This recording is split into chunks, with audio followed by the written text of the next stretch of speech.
Boston Global Forum for the AI Action Summit, and I will very happy to introduce Elizabeth Moreno, former French Minister of Gender Equality, Diversity, and Equal Opportunities, and representative of the Boston Global Forum in France and in Africa. Welcome, Elizabeth. Thank you very much. Can you hear me well? Yes, yes. Wonderful. And I guess you can see me as well. I wish I was in Paris together with all of you, but as this event is an hybrid event, I am currently in Malta. Some of you are based in Africa. You are from 5 continents, and I'm really, really happy to have this chance to have this conversation with you. So, ladies and gentlemen, distinguished guests, today we really gather at a pivotal moment in our history, a moment where the choices we make will not only define the future of artificial intelligence, but will shape the very fabric of our societies, our economies, and our democracies. We all know here that AI is not just a tool, it is a force, one that can either deepen inequalities or bridge them, either automate exclusion or create opportunities, either strip away our humanity or amplify it. The path we choose is not inevitable, it is ours to define. And I'm truly honored to be here today and to welcome you in this great event as the representative of the Boston Global Forum for France and the African continent. The Boston Global Forum being an institution dedicated to forging global leadership, peace, and security through dialogue and action. And I want to extend my deepest gratitude to Mr. Nguyen An Chuan, co-founder and co-chair of the Boston Global Forum, whose vision has brought us together in this space of reflection and transformation, and to the organizers of this AI Summit Action event at the Fondation de l'École Normale Supérieure. Merci beaucoup pour l'aide que vous nous avez apportée pour l'organisation de cet événement. We also take this opportunity to present a work that pays tribute to President Emmanuel Macron and the people of France, a nation whose history is a true testament to the power of ideas, innovation, and human progress. This initiative, creating a new Paris of enlightenment, envisions France stepping forward as a global leader in the AI age, driving innovation that is deeply rooted in human values, ethics, and progress for all. Why invoke the Enlightenment? Because history has shown us that technological revolutions are meaningless without human progress. The age of Enlightenment challenged dogma, democratized knowledge, and laid the foundations for modern society. Today, AI has the same potential, but only if we steer it with its wisdom, courage, and inclusivity. The Boston Global Forum is working for an AI that creates a fair, inclusive, and sustainable future, because AI must serve humanity, not just power or profit. It's a question of justice, of trust, and shared prosperity. The future of AI must be built on principles that ensure technology empowers people, strengthens societies, and safeguards our planet. And to achieve this, we need strong governance, ethical innovation, and global cooperation. And we have worked on 9 fundamental principles to address these challenges and make things happen. The first one is governance and accountability, a new social contract for AI and a global digital governance alliance to ensure fairness, transparency, and responsibility. The second point is the AI for smarter societies.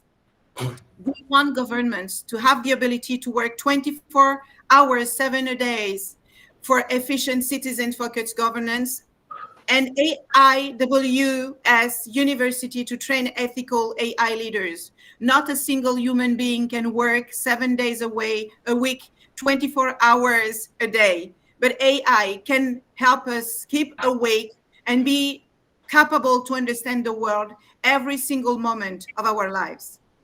The third topic is equity and inclusion. AI must empower all, not exclude. Gender inclusivity must be embedded at every single level. AI for well-being is also an important topic because we want to transform healthcare, education, and industry to improve people's lives. AI for sustainability is a key tool to combat climate change, optimize energy, and drive sustainability again. And why do we think that France can lead the AI age? Not just as a participant, but as the global leader in ethical, human-centered AI. And when I speak about France, this is not just a roadmap for France. It's a global call to action. And that's the reason why we have smart people from all around the world, from the 5 continents, attending this call. Because the future of AI is ours to shape. The time to act is exactly now. And the real question before us today is not whether AI will shape our future. It is how we will shape AI. Will it reinforce the divisions of the past, or will it forge new bridges of collaboration? Will it be a weapon of control or a catalyst for freedom and human dignity?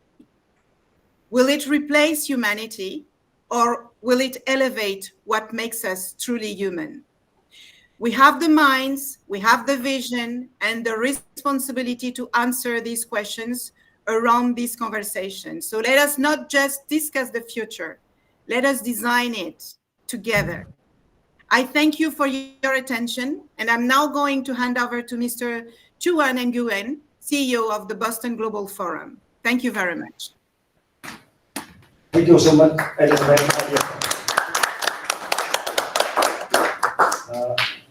Thank you for all coming today. And in this historical day of Paris Enlightenment, and now we think and do for new Paris Enlightenment. At this moment, what the Global Forum wants to announce and introduce world leader in AI for Society Award 2025 is honored to African.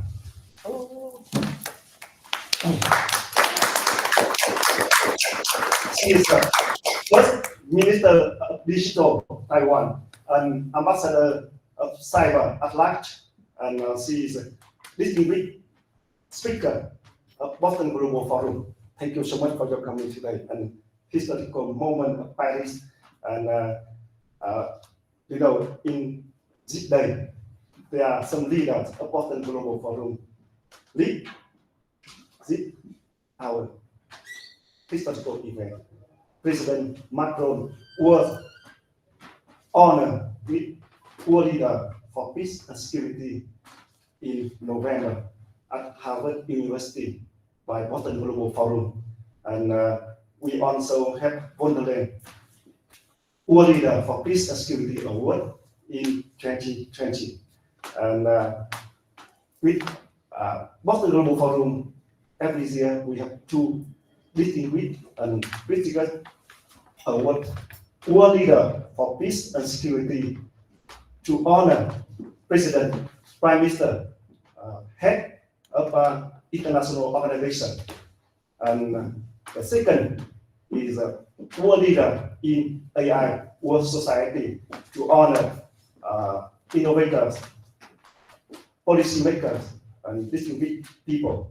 And in Paris, we can see Audrey Tang, we can see Alondra Nelson, we can see Amandik Gill, leader of United Nations, and yes, many leaders, world leaders in AI World Society. And today we are very honored to announce, and we will organize official ceremony to honor Audrey Tang at Harvard University, April 22 in this year. So we hope all of us join to celebrate, to honor our AI World Society, AI world leader in AI World Society. Thank you. This kind of came as a surprise, but I'm really thank you, Tuan, for highlighting the importance of society. We always believe that the age of AI is not about aligning AI to the logic, the tools of AI, but rather aligning AI to the society's will.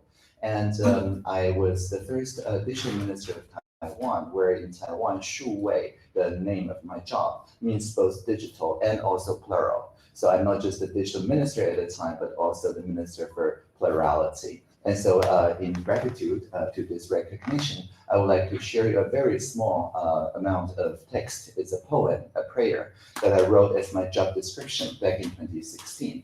And it describes this vision about aligning AI to the need of the society. It goes like this. When we see the Internet of Things, let's make it an Internet of beings. When we see virtual reality, let's make it a shared reality.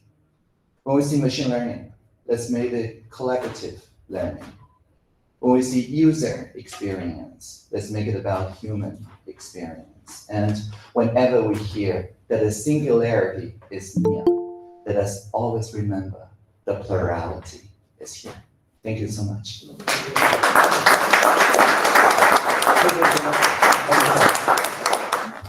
And today you can see creating a new Paris of Enlightenment. And this is a special gift we tribute to President Macron and the people of France, because France play a very important role in the world with a long history. Now we wake up, we make new enlightenment, new Paris enlightenment. So we will discuss, introduce, present, and we would like to learn and get your ideas and involve. We not only announce and discuss today, we are start for historical milestone to create new Paris enlightenment. And we would like to invite our distinguished speaker, Honorable Mark Kennedy from Wilson Center.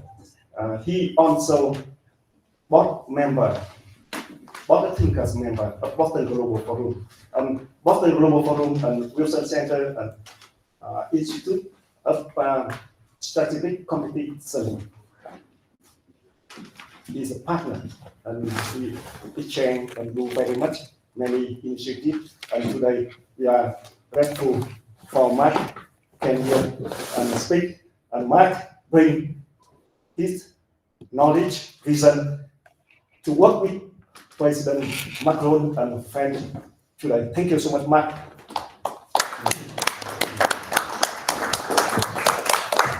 Thank you, Tuan, and hopefully this speaker is close enough for everybody to hear. Distinguished guests, visionaries, it's great to be with you here today, and we really do stand at a historic crossroads. In an age when human ingenuity has birthed machines that can perform feats that used to be just in the realm of imagination, we need to decide how much of a defining force AI will be in this century and how it will define it.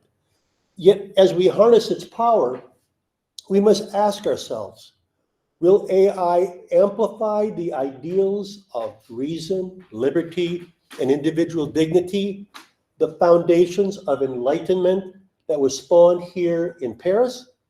Or will it lead us down a path of control and conformity? Our challenge is threefold.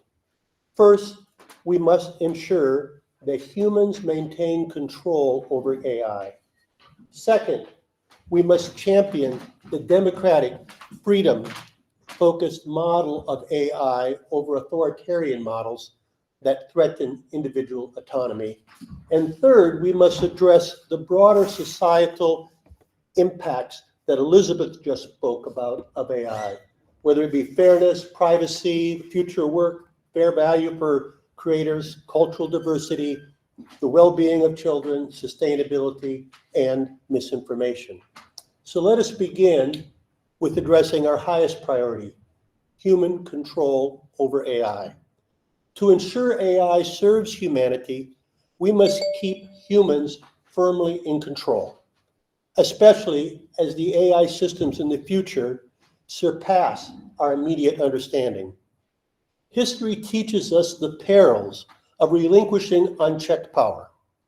AI must remain a tool of humanity, bounded by frameworks of accountability, transparency, and ethical responsibility.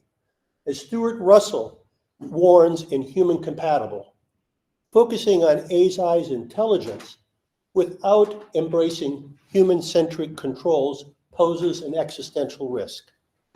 Russell counsels that AI systems must be designed to prioritize human preferences, ensuring that they serve our values, not their own objectives. Henry Kissinger, Eric Schmidt, and Craig Mundie in Genesis argue that AI development must be anchored in human dignity, and that if preferences conflict with dignity, human dignity must prevail. As stewards of this technology, we must heed these calls and ensure that the human mind, not the machine, remains the ultimate arbiter of decision-making. Maintaining human control over AI is not optional. It is the bedrock upon which all else depends. Our second order priority in AI governance recognizes that we face a fundamental clash of ideals. On one side stands the democratic AI model championed by the United States, France, and our allies, a model that seeks to empower individuals, protect freedoms, and foster innovation. On the other side is the authoritarian AI model advanced by China, which uses AI for surveillance, control, and social engineering.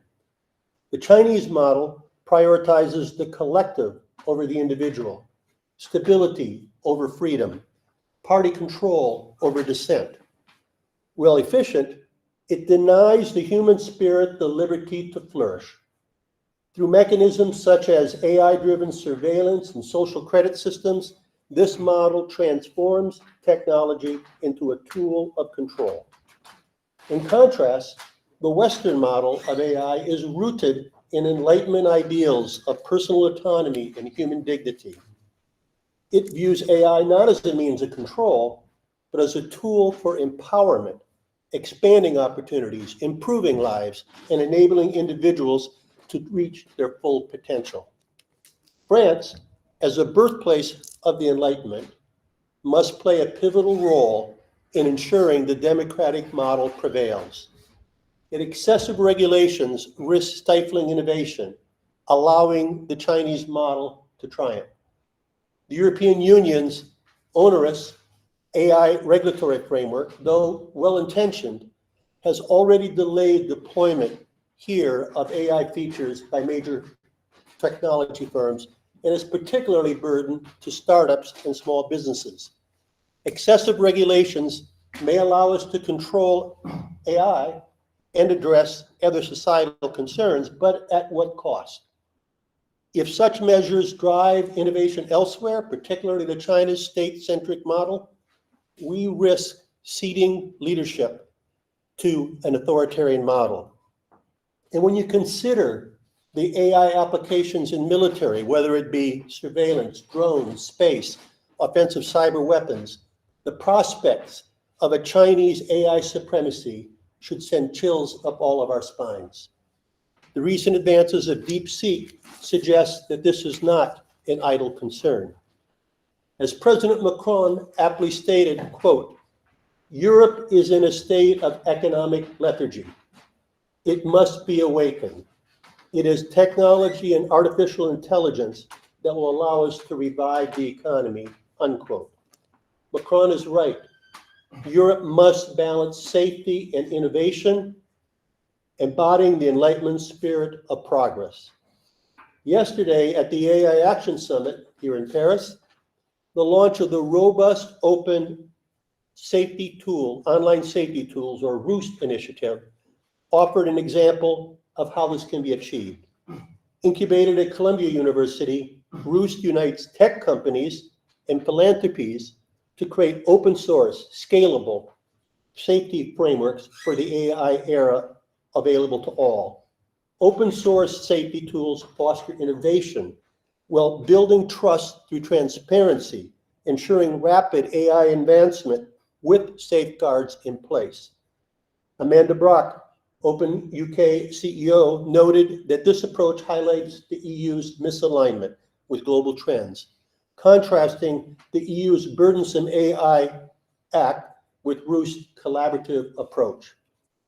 Roost exemplifies how to maintain human control over AI, which is our first priority, without stifling progress, thereby also achieving our second priority of ensuring freedom-focused models prevail over authoritarian models. France and Europe must embrace such initiatives to lead in AI, avoiding the risk posed by overly restrictive regulations that could cede global leadership to China. We must also confront the societal impacts of AI, even as we must recognize that we can only be effectively addressing them if we succeed in our two higher priorities of human control and freedom-focused AI leadership. The transformative power of AI affects nearly every aspect of our lives. Addressing inherent biases in AI systems is critical to ensuring equitable outcomes. Robust measures must protect data, maintaining public trust. We must equip workers with the skills needed for the AI-driven economy. OECD countries spend 4.1% of GDP on educating our youth and 0.1% on educating adults. And in the AI-driven world, we're going to need to spend a lot more than 0.1% to upskill and reskill workers disrupted by AI. AI-generated content must respect creators' rights, ensuring they receive fair compensation. AI should support cultural diversity and serve diverse linguistic communities. Safeguards must protect children from harmful effects as AI shapes how they learn, play, and interact. The energy-intensive nature of AI demands the development of energy-efficient and sustainable technologies. AI must bolster democratic processes. That includes dealing with misinformation, and AI's influence on mental health and overall well-being must be managed responsibly. These are not abstract concerns. They are the lived reality of millions. Addressing them is essential to ensuring AI serves as a force for good. Yet we must ensure that our solutions to address these concerns do not prevent AI that embraces freedom from staying a step ahead of authoritarian AI. France's luminaries from the Enlightenment offer timeless wisdom as to how we navigate AI. Rousseau reminds us, man is born free, and everywhere he is in chains. Excessive AI regulation bind our innovators in chains of bureaucracy, risking giving the advantage to authoritarian AI that squelches freedom. Voltaire, the champion of reason, would argue, think for yourselves and let others enjoy the privilege to do so too.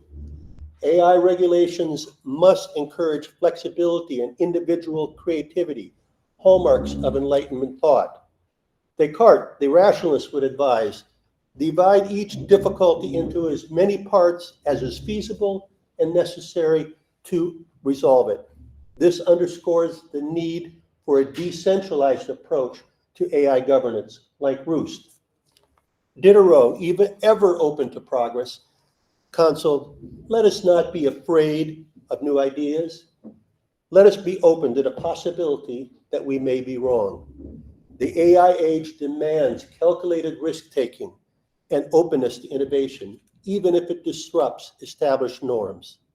If these thinkers were alive today, would they feel more welcome in Silicon Valley or in Paris? Europe, France, must recall their wisdom and heed their advice.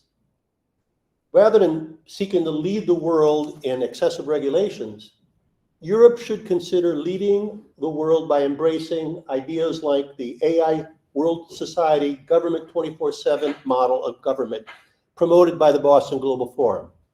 This is a vision of government that operates continuously, efficiently, and ethically, driven by AI to enhance human governance rather than replace it. Nearly every aspect of our lives has become continuously, efficiently, and available to us by just picking up our smartphones. We need to make sure that we have government be just as responsive. This model includes an embrace of ethical governance as well as several components. Boston Arete AI, arete being the Greek word for virtue. This is the idea that governance can be improved by government leaders having access to an AI-driven decision support agent that learns from history's greatest leaders and accumulates the wisdom of lessons learned in the past and incorporating the best insights of AI. Integration of AI into all branches.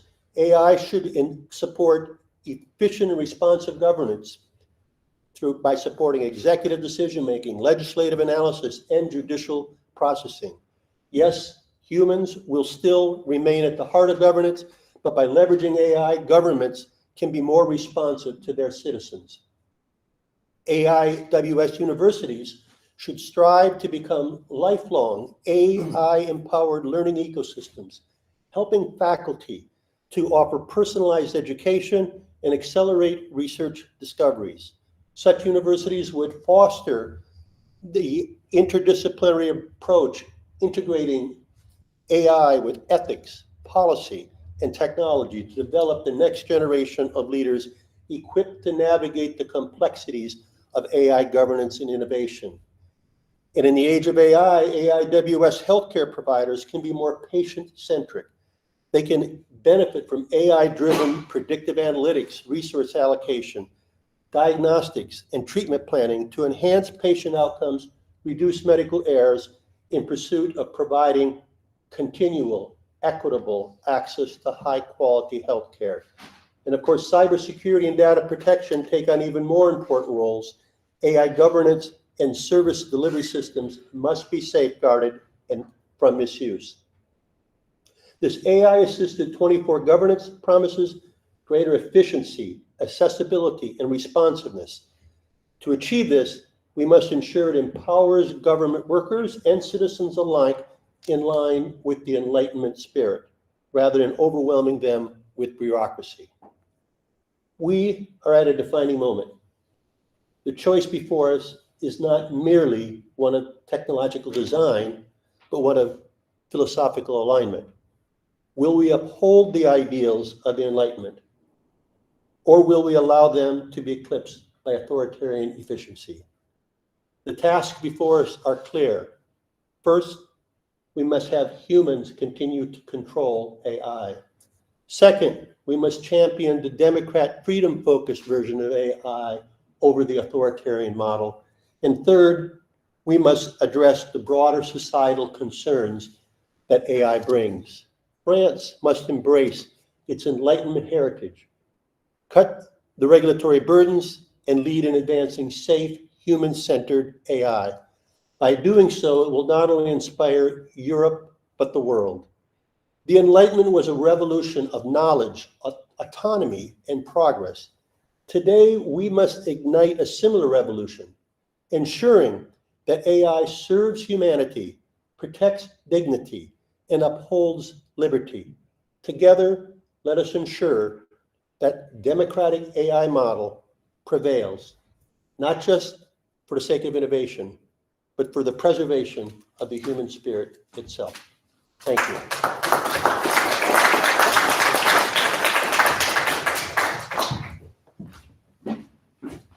Thank you so much, Mark. And Mark talked about AIWS Government 24/7. I'd like to introduce a little bit more. AIWS Government 27 is a very pioneering ideas and initiative of Boston Global Forum. We have introduced and launched this initiative on November 25 at Harvard University at ceremony to honor President Macron with World Leader for Peace and Security 2024. And this is the government non-stop 24 hours and a day, 7 days a week.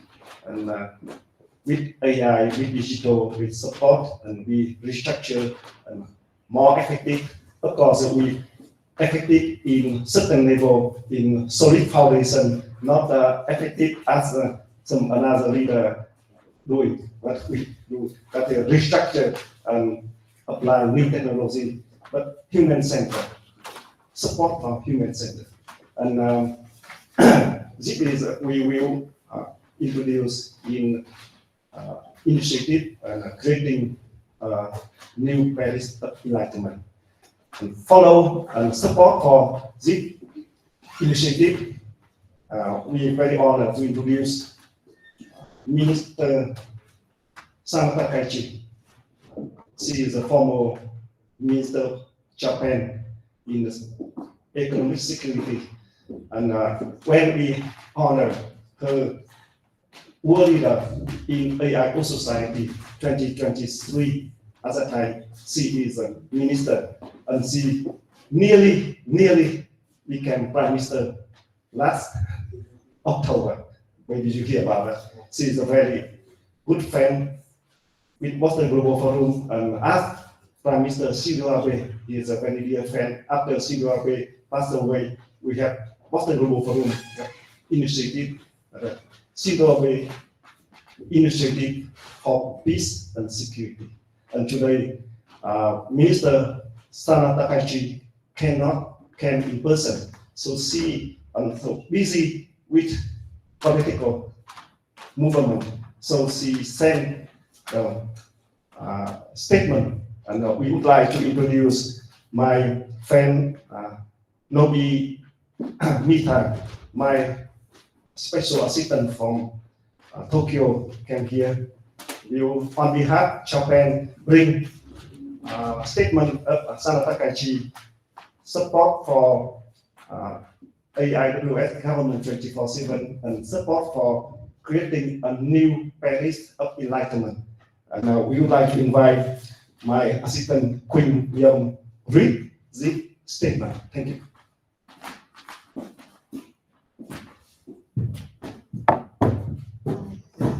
I'll read a statement on behalf of her. Ladies and gentlemen, distinguished leaders, innovators, and policymakers, it is a great honor to stand before you today at the AI Action Summit to discuss a concept that is not only groundbreaking, but also essential to the evolution of governance in the 21st century, AIWS Government 24/7. As a former Minister of Economic Security of Japan, I have witnessed firsthand how the intersection of technology and governance has reshaped our societies.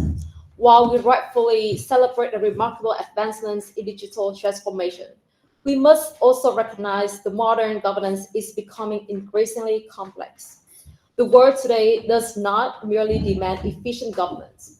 It requires governance that is responsive, transparent, and capable of operating 24 hours a day, 7 days a week. AIWS Government 24/7 is not merely an aspiration, it is a global necessity. The challenges we face today, ranging from climate change to public health crises and economic disruptions, require governments that can respond to in real time, provide seamless services, and anticipate the needs of their citizens. AIWS Government 24/7 presents a forward-looking model to meet these demands.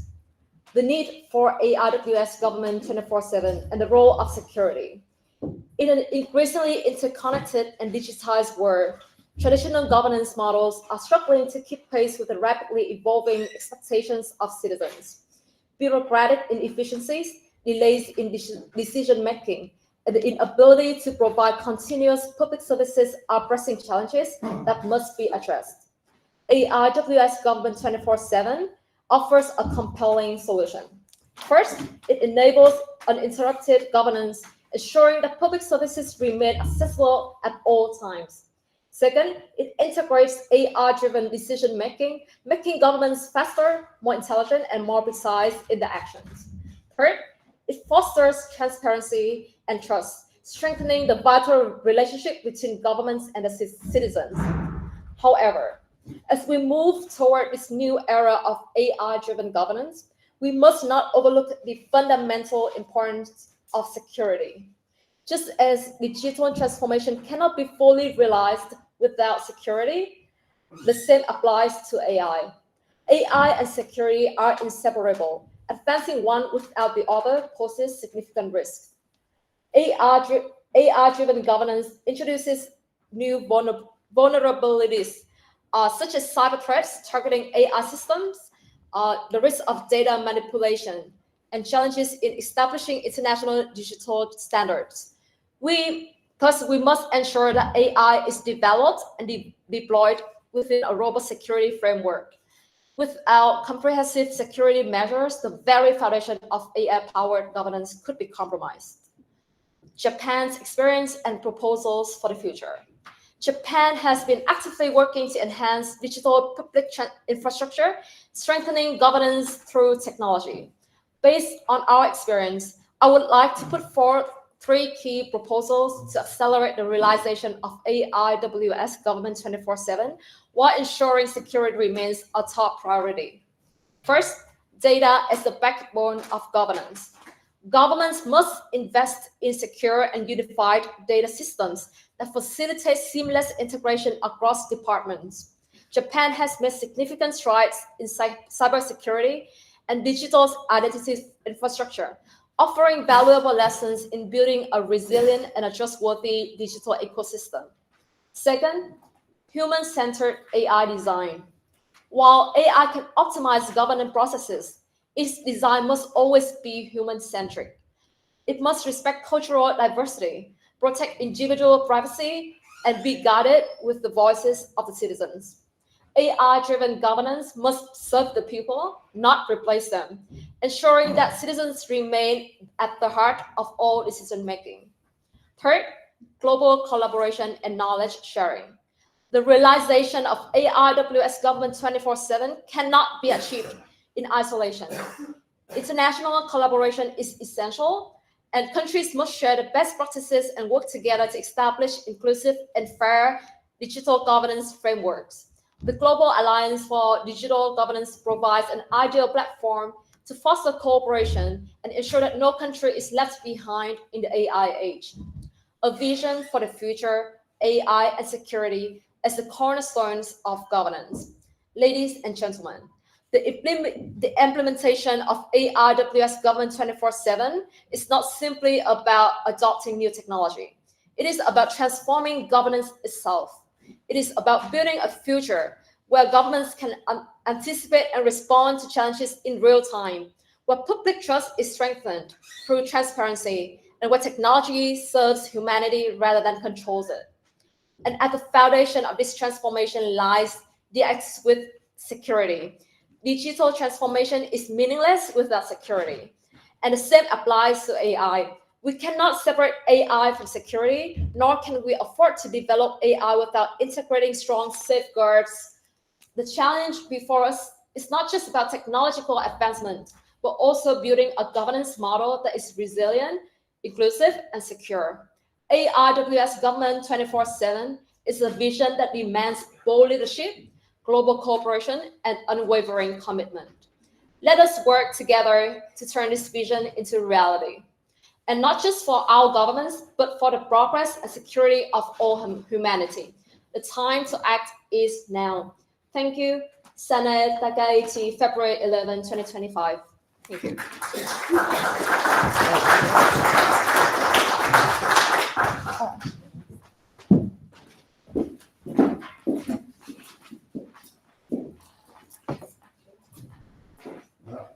Because our speaker, Sarah Sama, was a traffic train from another event came here later in this. So we As an agenda, we will invite Professor Tom Peterson. Tom Peterson, please. Before this event, before AI Action Summit, Boston Global Forum support together with French to organize on the road to the AI Action Summit. And after their valuable contribution ideas for AI Action Summit for our initiative to French. So Professor Tom Peterson from Harvard University is a co-founder and board member of Boston Global Forum, research director. Will review and read our contribution from on the road to the AI Action Summit. Thank you, Tom. No, thank you, Tuan. Can you hear me clearly? Very clear. Oh, good. Thank you. Well, hello, everyone. I'm in Boston, so I wish I was in Paris. I love Paris, and it sounds like Donald Trump. I love Paris, but I'm here, but I'm just delighted to be part of this event. It's really important. And as Tuan mentioned, we have a new Boston Global Forum initiative, the Enlightenment in Action program. And what it does is to seek ideas from talented students in the lead up, the road, as Tuan put it, to this summit. We heard from students from leading universities, including Stanford, Emory, Yale, Washington University, University College London, Northwestern, Georgetown, Johns Hopkins, UCLA, my own institution, Harvard. And collectively, these young minds offered more than 36 compelling ideas for the enlightened use of AI. Now, we're compiling their proposals into a report with proper attribution, and we'll provide it to policymakers, organizations, and innovators. Time does not allow me to cover all those proposals today, but I want to highlight a few key areas that demonstrate the breadth and richness of the students' ideas. One area is scientific research. We received, for example, a proposal for the creation of a cloud library. This initiative would directly support researchers and enhance collaboration by partnering with other AI research centers to exchange innovations and best practices. Another intriguing proposal in this area is the establishment of an international data library. We also received proposals in the area of social and economic development.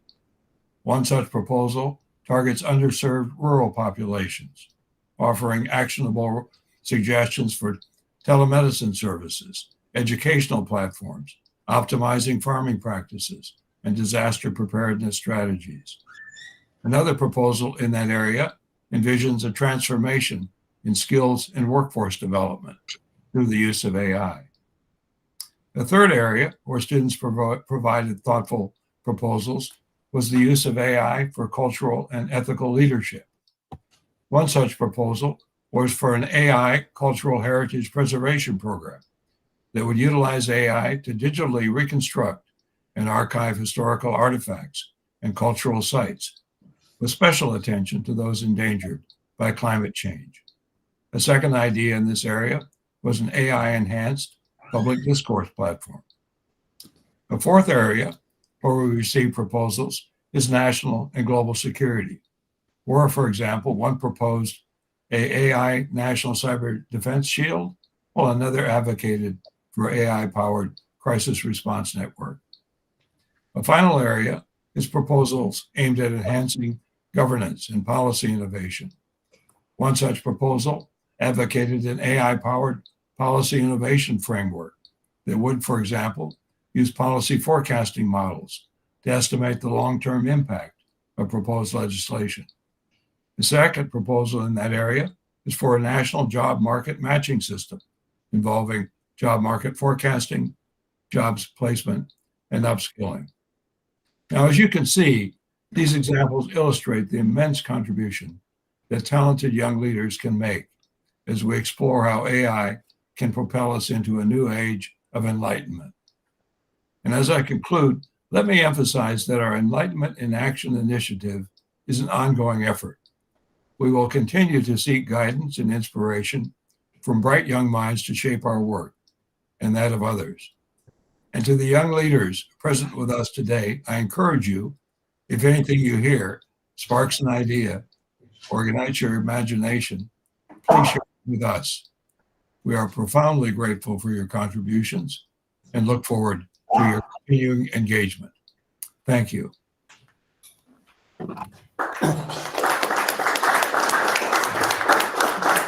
Thank you so much, Tom. Before I think we can little bit adjust agenda. So we present special gift to tribute President Macron and friends after later. But now I think we should introduce first, then we discuss. As you hear already, so we also maybe you receive our document text introduce about creating a new Paris of Enlightenment. This is a proposal to contribute ideas, strategy, solution, program for French leapfrog to AI. Why? When we discuss with the President Macron team, we learn that the French and President Macron really want to build and make France very successful and very strong in AI economy and in AI society. But also we know France lack some resource and fall behind with the US, China, some countries. But how, with this situation, we can make France leapfrog and catch up and play leading, pioneering the world with AI. So this document we contribute ideas and initiative for that. That is the most important. We think about that is the form enlightenment, combined with enlightenment. That is new enlightenment, new Paris enlightenment. We new enlightenment in AI age. And when we build the social contract for the AI age, we can do French many times to learn to hear again history with social contract with our distinguished thinkers in last centuries. So now is the time we with new concept, new principle. What? Yes.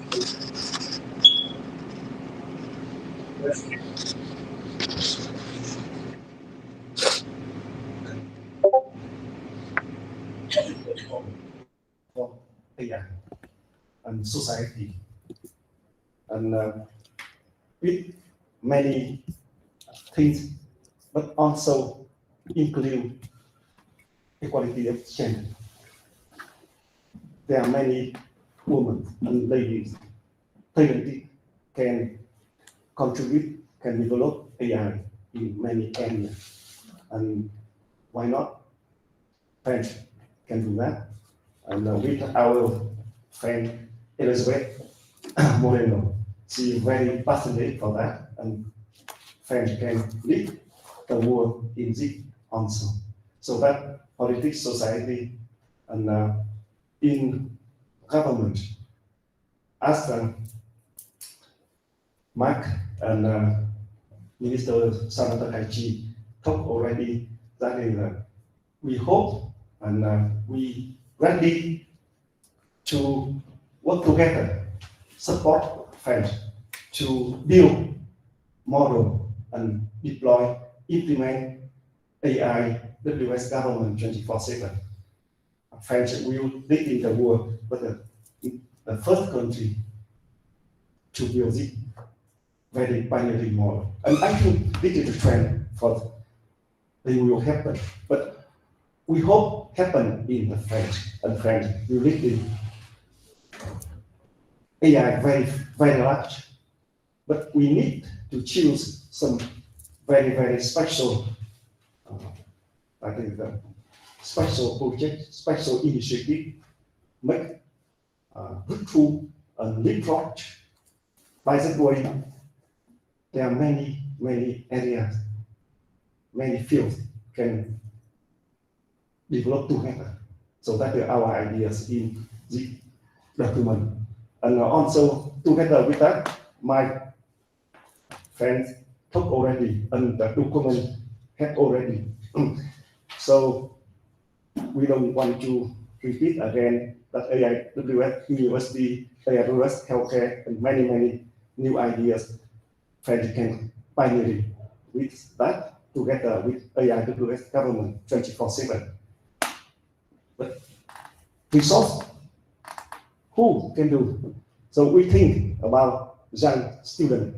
That's why Professor Tom Gregson introduced already, and today we have representative of Enlightenment in Action Alliance.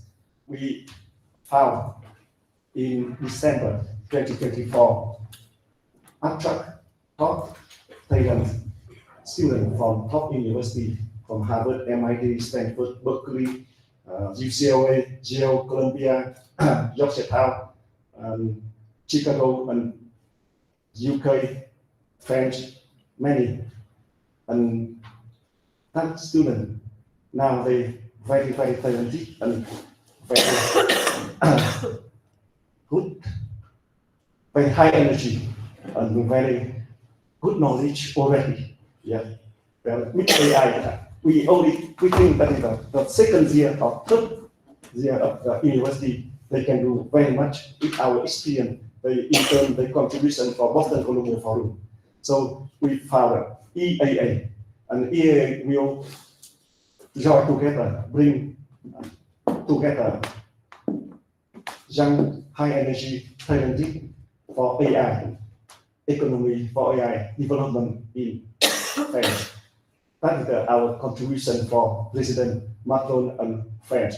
And the second, we build new model, that is a new Silicon Valley model, connect research center in the world from Boston area, from Silicon Valley, from many cities, innovation city, of course, including Paris and European cities. So we can make new connection, new alignment between research center, excellent research center, and this we named it global mountain, like global enlightenment mountain. That is a Silicon Valley, but mountain. So this is the also resource. We have global enlightenment club to bring distinguished business leaders. They passionate and they would like to contribute for the world, better world with AI, not only profit. They think about that better world with AI. So they join and they together, they confirm they together with French to support, to build France is a pioneering model. So there are many things, but we would like to introduce some highlight, and you can see in our document. So now we would like to introduce our member from Harvard and UCLA, UCL. And Sarah, please.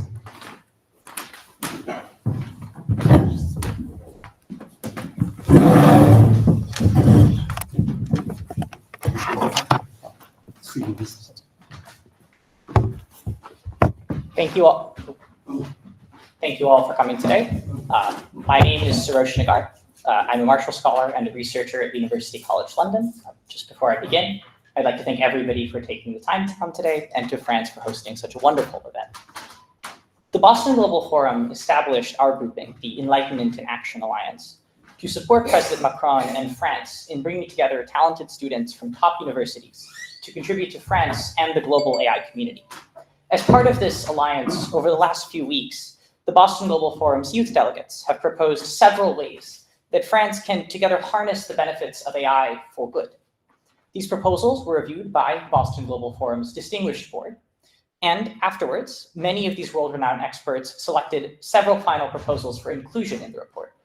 Mr. Patterson has spoken at length about some of the proposals, but I will speak a little further with more detail onto the animating values, beliefs, and principles that have guided our work in this report.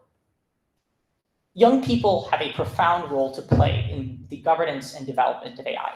As the first digitally native generation, it is essential that they have a vital seat in any forum to help decide the future of this technology, for it is our world that we will inherit.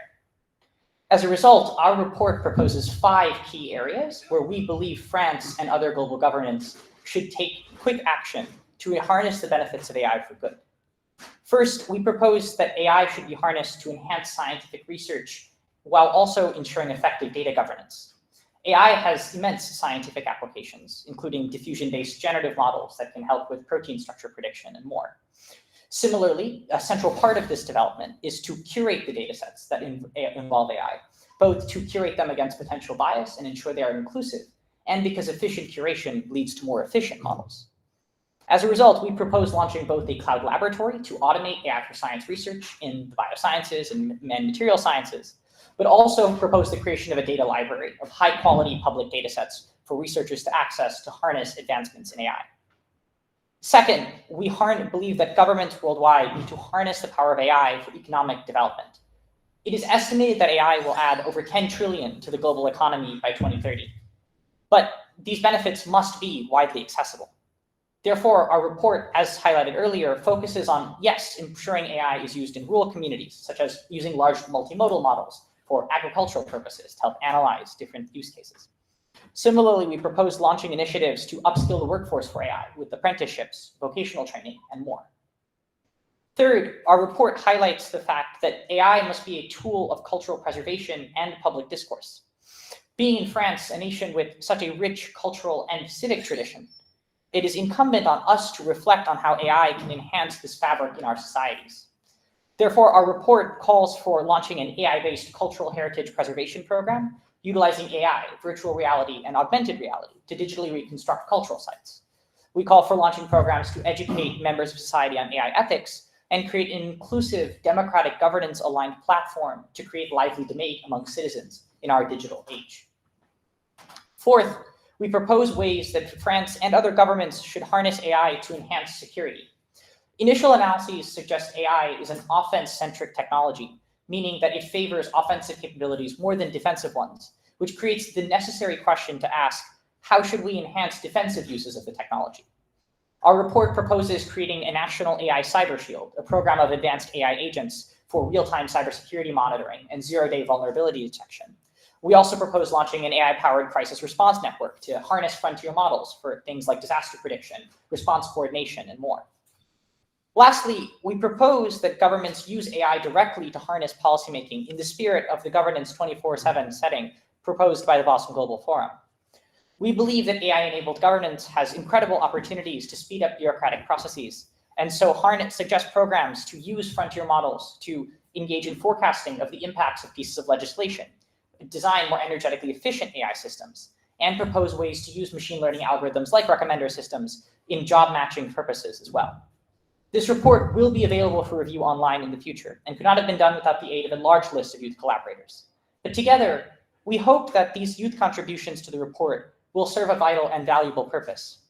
France was a global leader in the first age of enlightenment, contributing many ideas to the rich cultural tradition of this world. And we hope that, much as it did in the past, this new enlightenment that we propose in this report can continue to grow strong and ensure an era of technological innovation and governance for many years to come. Thank you. Thank you. So now we are start to technical solution. While we wait for Sarah Sama, we can present solution from Alexander Pennant, professor at MIT and board member of Boston Global Forum. Please. And I would like to say, because there are a lot of speakers who would like to contribute and with videos, because the time we don't have enough for present all speakers. So after conference, we will present video of the speakers, and we will email you and let you know the link, and you can see later. Today we will try to. Hello, my name's Alex Penland. Online. Yeah.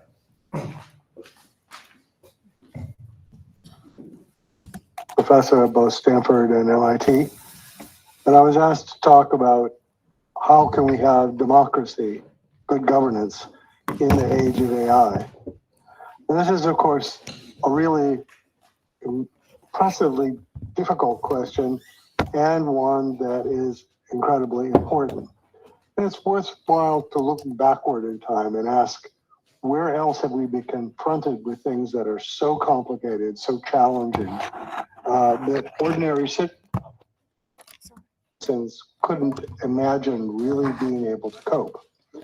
And I think there are several examples. One is law.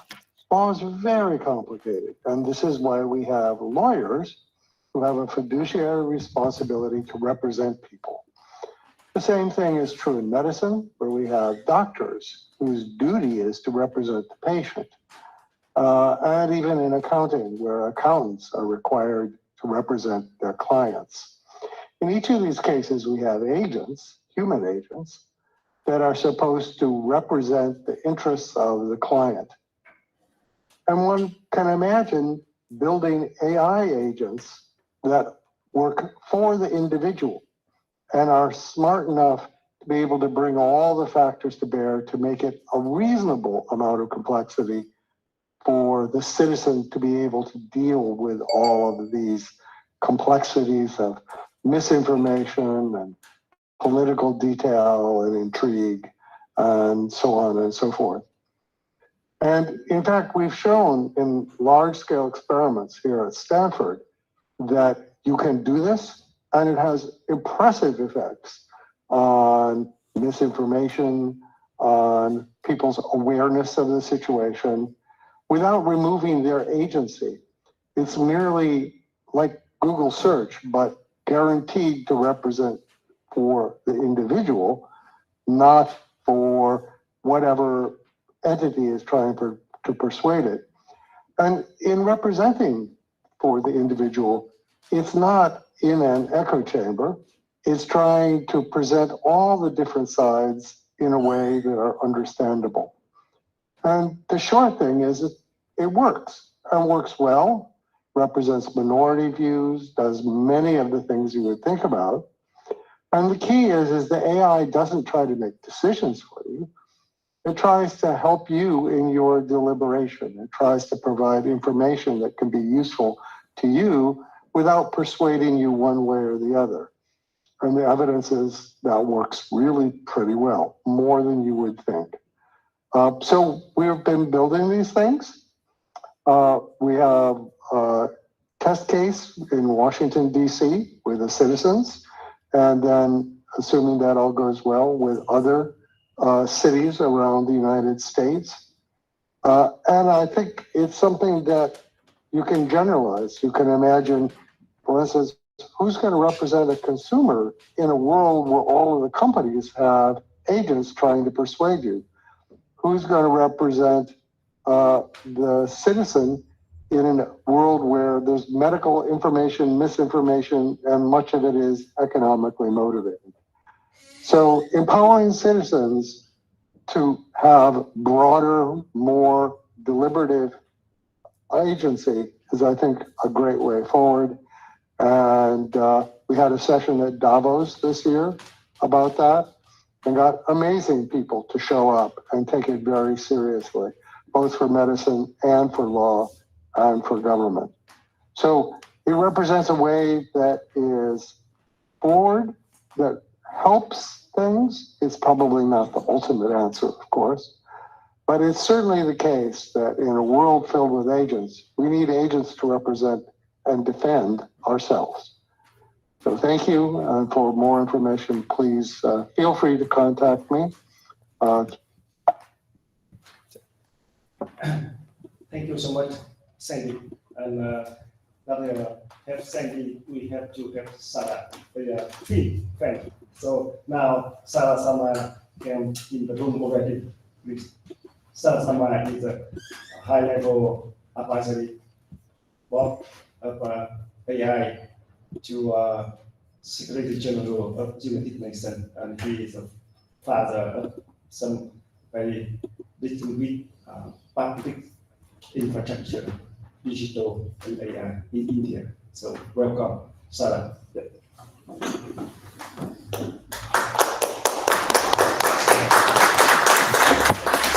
okay. Wait. Huh? Go on. All right. Up to you. Wherever the Yes, you can stand in the stage. Huh? You are I don't mind standing. Okay, you can stand here. Up to you. Yeah. All right.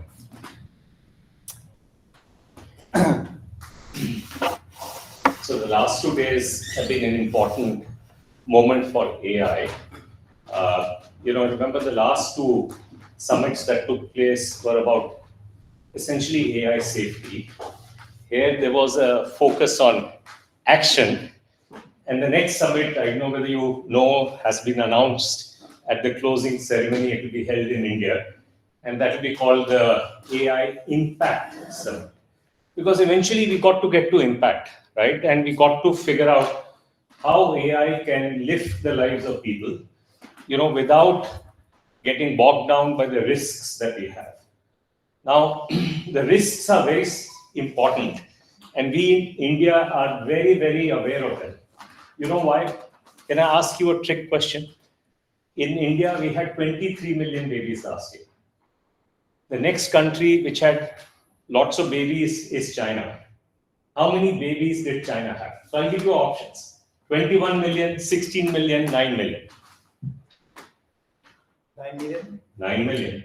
Nigeria was 8 million. In fact, if you take the next 5 countries after India, they are roughly about 23 million. So in India, we have to worry about children at a scale that no other country has to worry about. We have the largest number of people who are under 15-year-old in the world. So we have to worry about them, because AI, while it can lift them, it can keep them healthier, it can give them better education, it can help them fulfill their fullest potential. It can also destroy young lives because of AI, pornography, AI, gambling, AI, gaming, and many other ills that are there. So I am not standing here to say that we can ignore AI safety. I don't say that at all.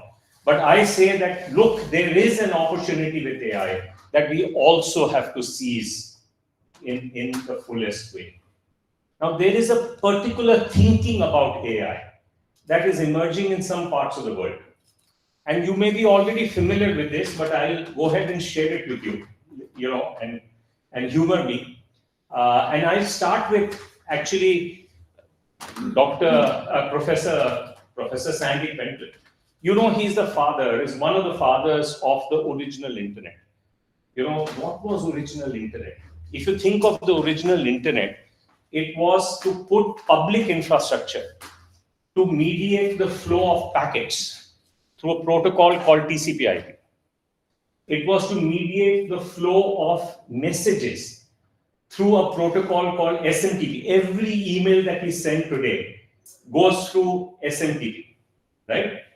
A system in the middle, which is not a company, it's a protocol, it is data blind, it doesn't capture any value, or it does its job as a public utility. And then to allow for web content to move from one place to another through a protocol called HTTP. And that is what created this opportunity where a young girl in India, in a rural part of India, can learn a new language using the internet. So it's been a very powerful phenomenon. But in India, we realized that if we have to democratize transactions, digital transactions, we need to think out of the box. What is a digital transaction? Let's say I want to go to Geneva from here. I'll go to a website. I'll identify myself. I'll say I'm Sharad Sharma. Then I'll give some personal information. When do I wish to travel? And where, right? And then finally I'll pay for the ticket using a payment system. So every digital transaction involves identity, some payment, and information. Today, for all these three things, there are toll collectors that are there, which are private companies. And in fact, I won't even need to mention the names of those companies because you know them. They are the richest companies in the world. Because in every digital transaction that you do, there's a toll collector for identity, there's a toll collector for sharing of information, there's a toll collector of payments. And in India, 12 years ago, we said, if we have to democratize transactions in India, this is not going to work. Because the cost of a digital transaction is going to be too high.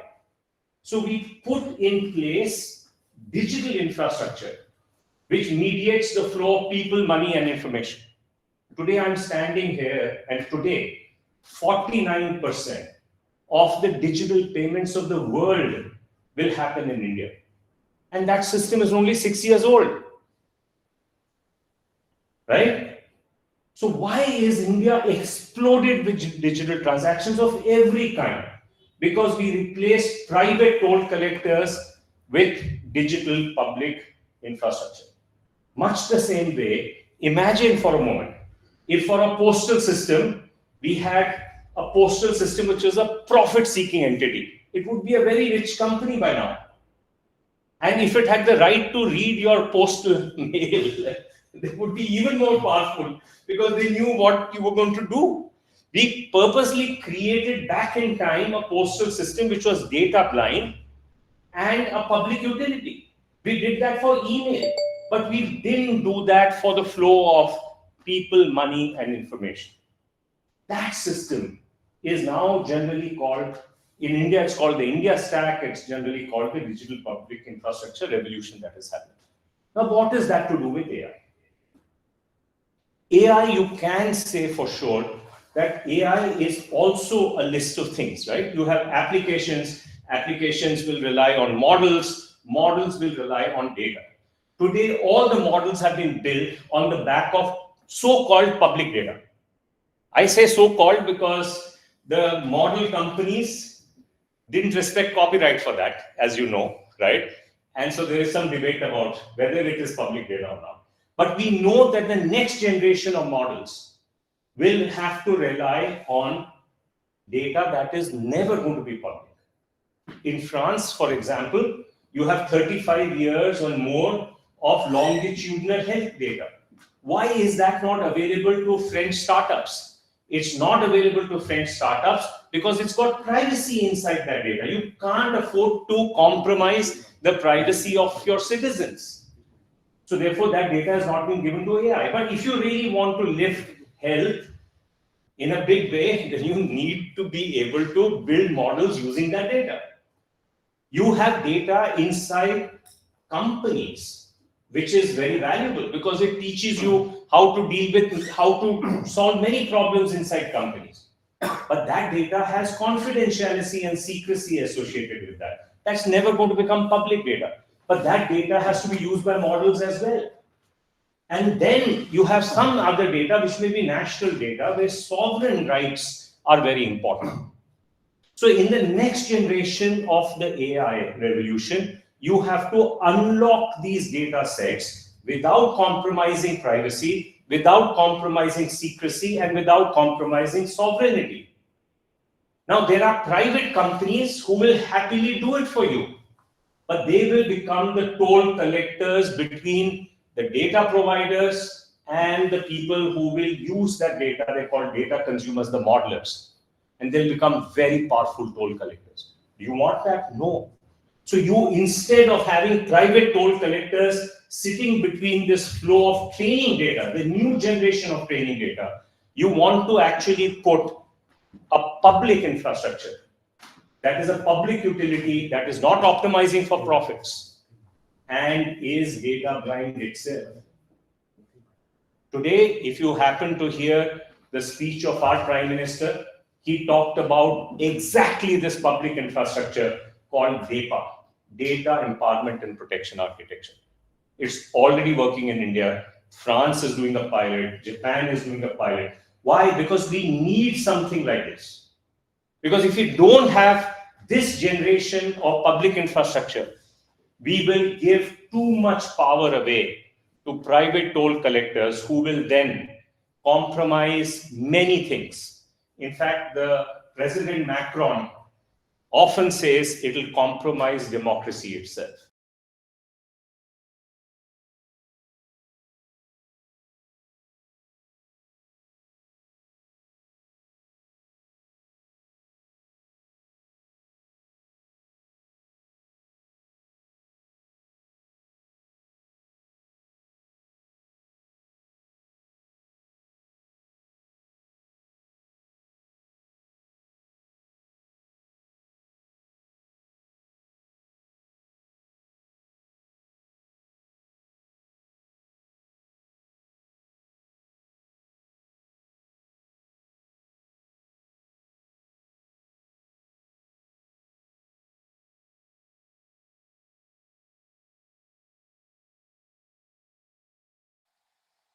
Allô?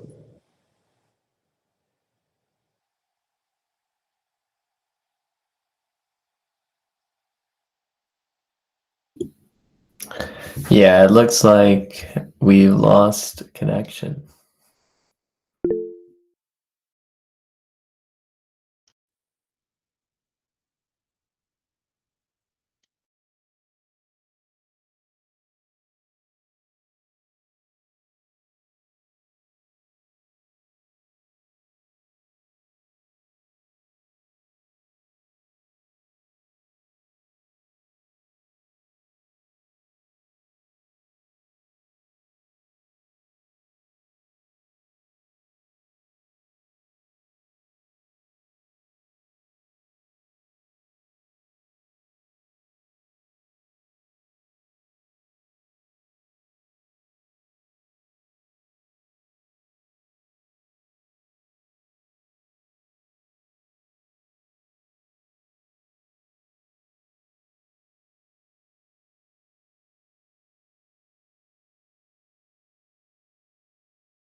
Yeah, Pedro Lopez.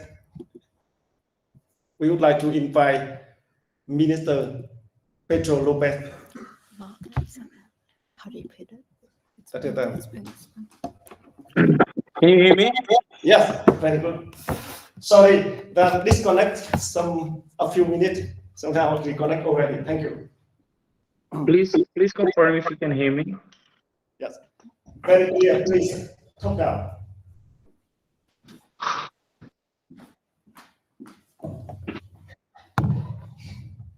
Yeah, please talk. Hi everyone. I would like to Hello. Yes.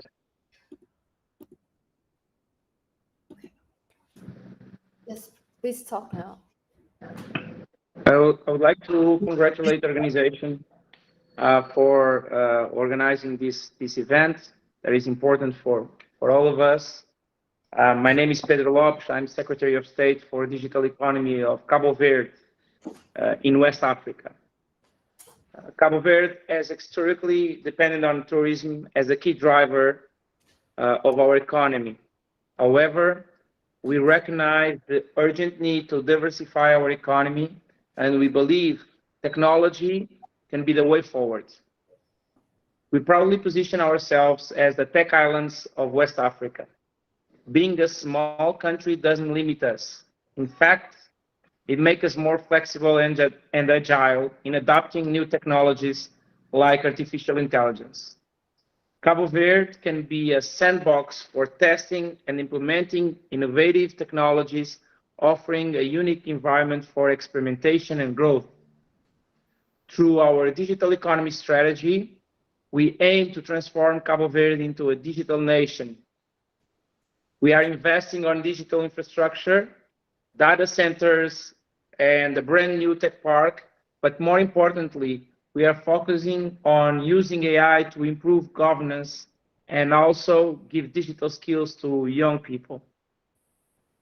Digitalizing public services. Our goal is to fully digitalize public services, making them more accessible and efficient for all citizens. And we have a big diaspora.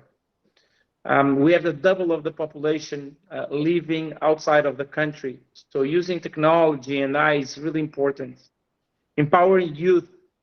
We want our young people to not just benefit from technology, but to be global contributors, working from Cabo Verde for companies and clients around the world.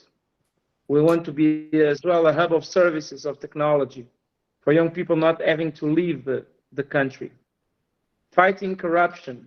Thanks to technology, Cabo Verde enjoys low and in many cases no inexistent levels of corruption. AI helps strengthen transparency and accountability across all sectors. Data-driven policymaking. By harnessing big data and predictive analysis, we can anticipate challenges, allocate resources better, and respond more effectively to citizens' needs. But our ambition goes beyond our region. We aim to be a reference in technology, not just for West Africa, but for the entire Atlantic. Our geographical position, bridging continents, combined with political stability and a strong commitment to rule of law, makes Cabo Verde an ideal hub for technology and innovation.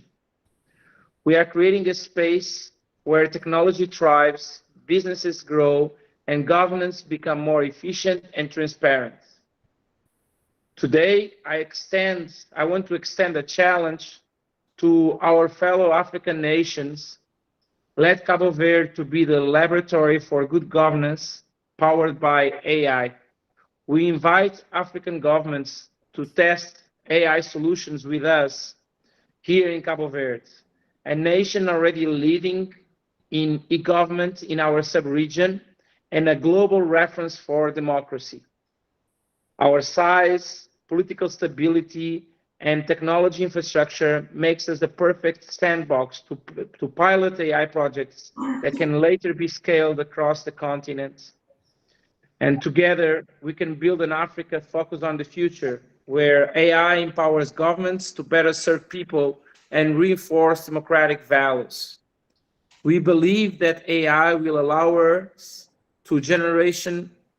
generation to take the leap forward we all aspire to.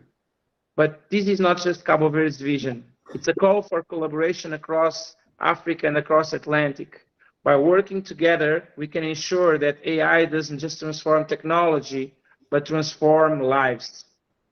Of course, this journey isn't without its hurdles. Ethical considerations, data privacy, and the risk of bias in AI algorithms are real concerns. For small nations like ours, ensuring inclusivity is vital. We can't afford to leave anyone behind in digital transition.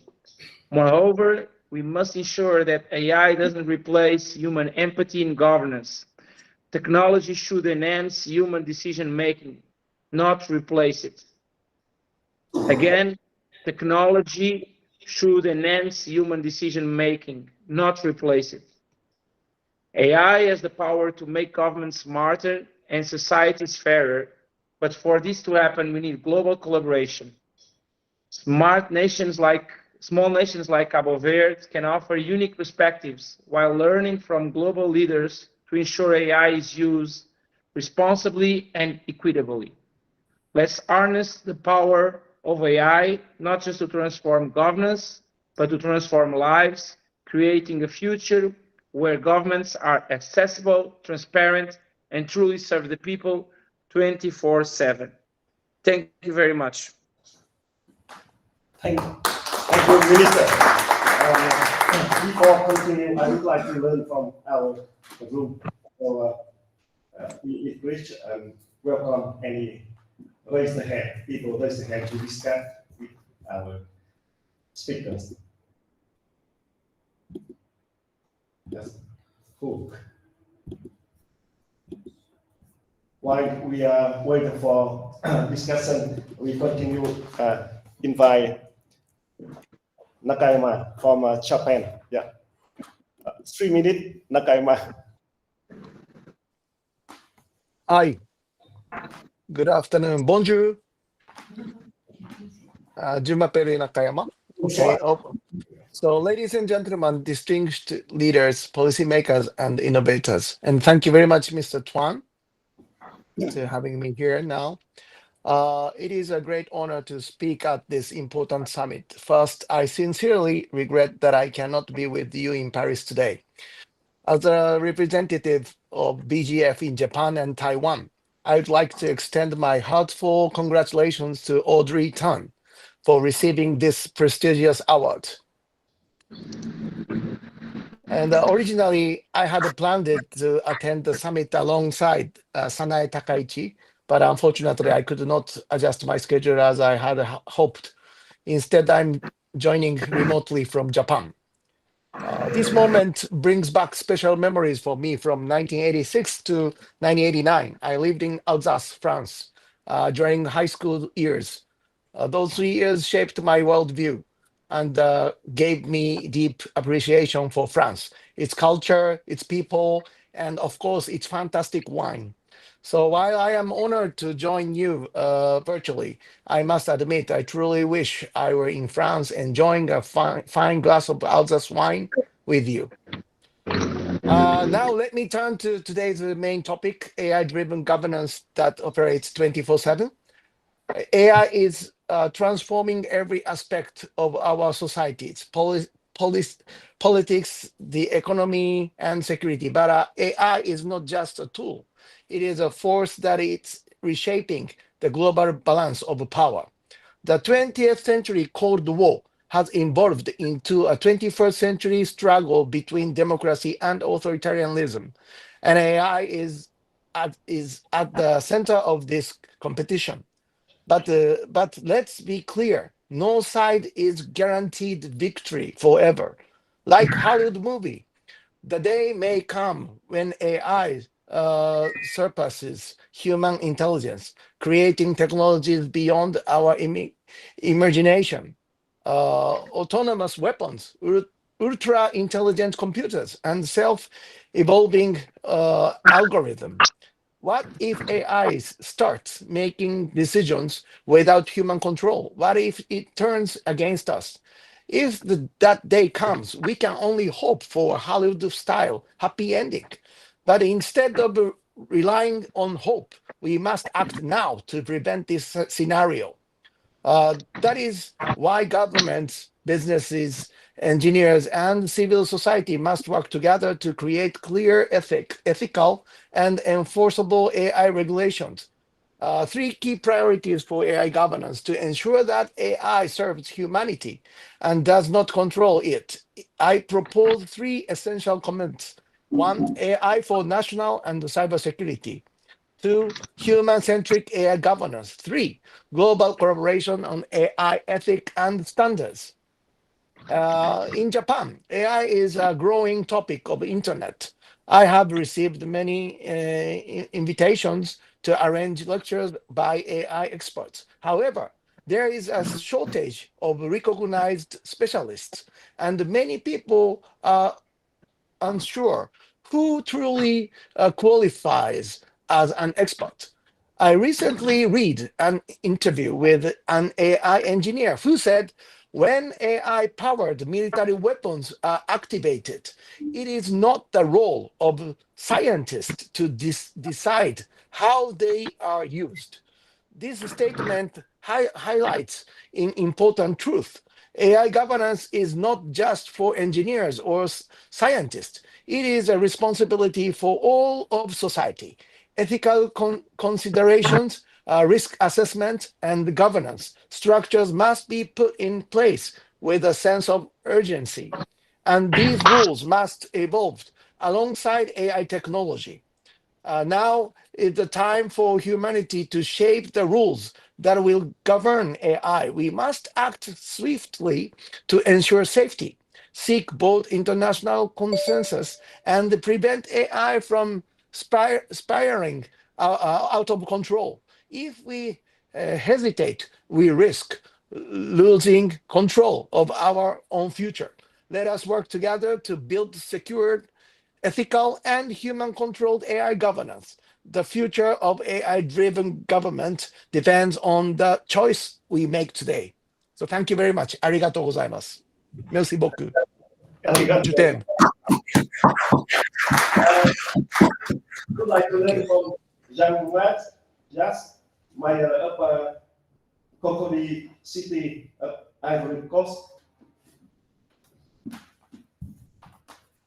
Another voice, another view from Africa. Bonsoir. Please, I'm speak French. Je suis Jean-Marc Yassé et je suis le maire de la commune de Cocody. 132 km², 8,000 people living. Ben, écoutez, pour l'intelligence artificielle, je pense que c'est pour moi, une très bonne chose parce que déjà en tant que planteur aussi, j'utilise déjà tout ce qui est traçabilité par rapport à mes fruits. Donc, des plantations jusqu'à rendu en Europe pour la vente. Mais je me dis une chose que l'intelligence artificielle peut sauver des vies, certes, et sauver et changer la planète. Mais moi, j'ai un peu peur parce qu'il va nous falloir contrôler ce système. Parce que si ça tombe dans la main de personnes mal intentionnées, je pense que l'intelligence artificielle peut être basculée sur autre chose. Les avantages pour moi de l'intelligence artificielle, ça nous permet de gagner du temps au niveau du travail, donc c'est-à-dire au niveau de l'industrie, au niveau des plantations et tout. 2, au niveau de la santé, très avantageux. Au niveau de l'agriculture, très avantageux. Mais au niveau des profils et du potentiel des uns et des autres, bon, aujourd'hui, un élève peut se balancer sur l'intelligence artificielle. Il va taper sur un code, il a toutes les réponses. Ça ne nous donne plus la valeur exacte de la personne. On ne sait plus si oui ou non la personne est compétente ou pas compétente. Donc, ça je ne sais pas comment vous dire, mais ça dévalue la qualité de la personne. Ça, c'est un. Au niveau de la culture, vous avez l'intelligence artificielle qui peut vous permettre de modifier les voix. Demain matin, on ne saura pas qui sait bien chanter et sait mal chanter. Donc, il y a l'avantage et il y a les inconvénients de l'intelligence artificielle. Et puis, au niveau du temps, bon, écoutez, moi, je suis en train de regarder et je me dis, bon, oui, c'est une bonne chose, ça aide la vie, mais on va remplacer et supprimer des emplois. Il y a des endroits où on peut quand même garder les hommes, déjà que nous sommes avec un taux de chômage. Est-ce que ces machines qui vont forcément prendre leur source des humains, ne peut pas permettre dans les secteurs, au niveau de l'industriel, au niveau de la santé, au niveau de la culture, d'accord, mais sur le plan du travail, sur les supermarchés et autres, on peut quand même conserver pour donner un peu de travail aux gens. Je parle en tant que magistrat, c'est-à-dire premier magistrat d'une commune, c'est-à-dire je préserve les emplois des uns et des autres. Donc, voilà mon point de vue pour moi sur l'intelligence artificielle.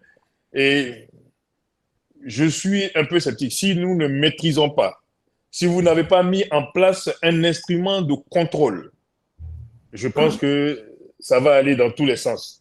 Donc, à nous de savoir limiter. Je pense que vous avez la capacité de pouvoir contrôler ou limiter l'avantage, mais voilà un peu mes préoccupations sur l'intelligence artificielle, mais nous l'utilisons déjà, nous, au niveau des différentes plantations et de l'exploitation au niveau des fruits et légumes. Donc, c'est une bonne chose, certes, mais il faut la contrôler. Merci. Merci beaucoup. And our conference attract many young students from EAA around the world join. So we welcome any member of EAA discuss and please raise your hand. But before that, I would like again to learn from our people here.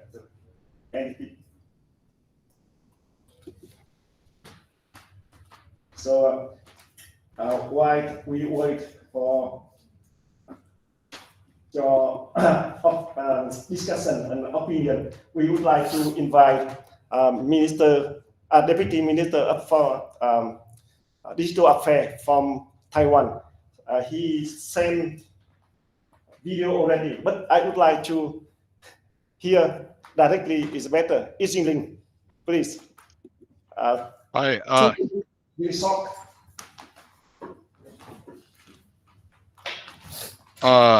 Hi, my name is Yijing Lin. I'm the Deputy Minister of Digital Affairs of Taiwan. Today, I'm going to talk about how Taiwan can help to create a better world through AI technology. The world is changing rapidly. Just 8 years ago, when Donald Trump became the president of the United States for the first time, there was only one global supply chain. But now, the global supply chain is splitting into two. On one side is the so-called democratic supply chain, led by the USA. On the other side is the so-called red supply chain, led by China. These two camps are competing fiercely. Each side wants to dominate AI technology because everyone knows that whoever controls AI technology will control the future. And there are 4 major powers in this AI war: the USA, China, the EU, and Taiwan. The USA and China are the 2 AI software superpowers. They are the only 2 countries with enough resources to develop advanced modern AI systems. The EU is the so-called regulatory superpower.